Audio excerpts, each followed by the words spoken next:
If you're stuck in the same cycle over and over, maybe it's because of proteins. Hi biology friends, it's Sarah, your other biology professor, and let's talk about cyclins and cyclin-dependent kinases in the cell cycle. In order to do things like grow the body, repair an injury, and replace old cells, eukaryotic cells divide by mitosis.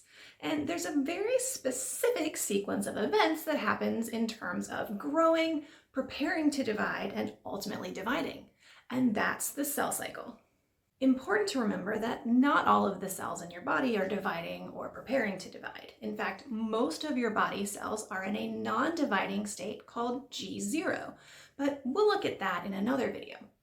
Now, for those cells that are dividing, how do they move from one stage of the cell cycle to the next? If we're talking about big activities happening in the cell, you know that proteins are going to be involved. If you've already studied DNA replication, which happens during the S phase, you've seen how many proteins are involved in just that step. So a great way to control the progression of the cell cycle is by controlling the activities of the proteins involved in each stage. But how do we do that? With more proteins, of course. Protein kinases are enzymes that phosphorylate target proteins in order to control their activity. Now, stay with me. That just means that they're going to pop a phosphate group off of ATP and stick it onto that target protein. That's going to change the shape or the conformation of that target protein, impacting its activity. It may activate the protein, it may inactivate the protein, it depends on the target. Either way, the result's the same. Phosphorylation is going to change the functionality of that target protein so that it contributes to moving the cell cycle forward.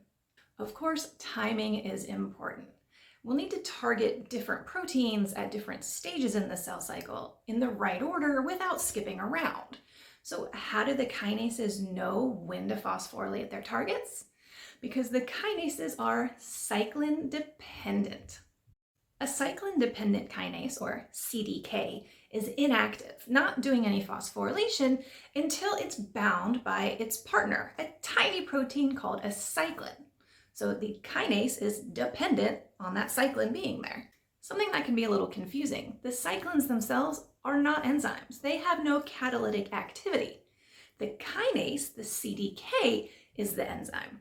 So think about the cyclin like a key that you need in order to start up to activate the car, the kinase, the thing that's actually going to do the work. You need both.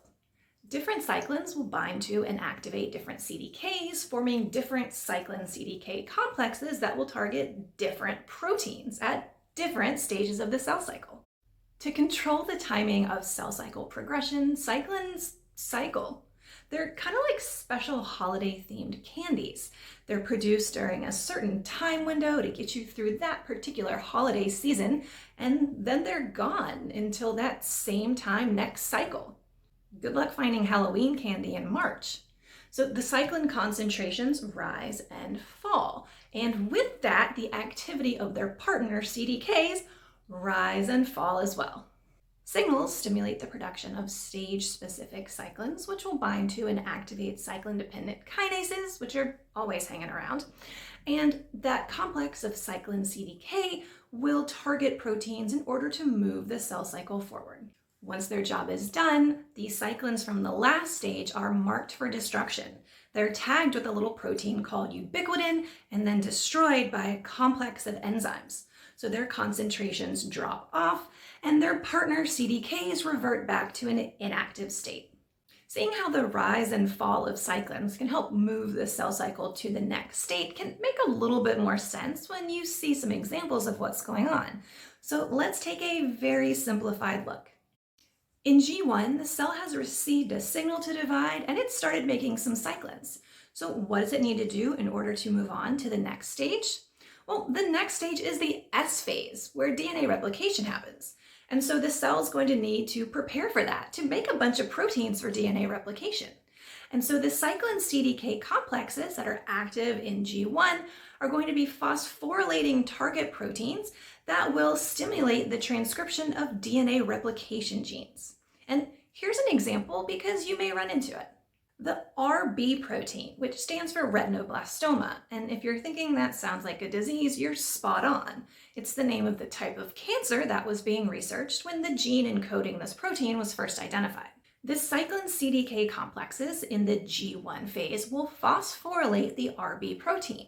This inactivates RB, causing it to change shape and release the transcription factor that it was basically holding hostage. Now, if you're not familiar with transcription factors, they are molecules that influence the rates of transcription of particular genes. It's a great way to control how much product is made from that gene by controlling how much RNA it produces. And that newly freed transcription factor is going to induce or trigger transcription of a bunch of proteins that you're going to need for DNA replication. And there's a lot. Things like DNA polymerase and new histones to help package up that new DNA. And we'll also see our next group of cyclins, which will be active during the S phase. So in the S phase, what do we actually need to do in order to move out of S? Well, we've got to finish DNA replication. And so the cyclin CDK complexes that are active during the S phase are going to phosphorylate target proteins that will initiate DNA replication, support the process of replication, and ensure that replication only happens once. No re-replication of that DNA.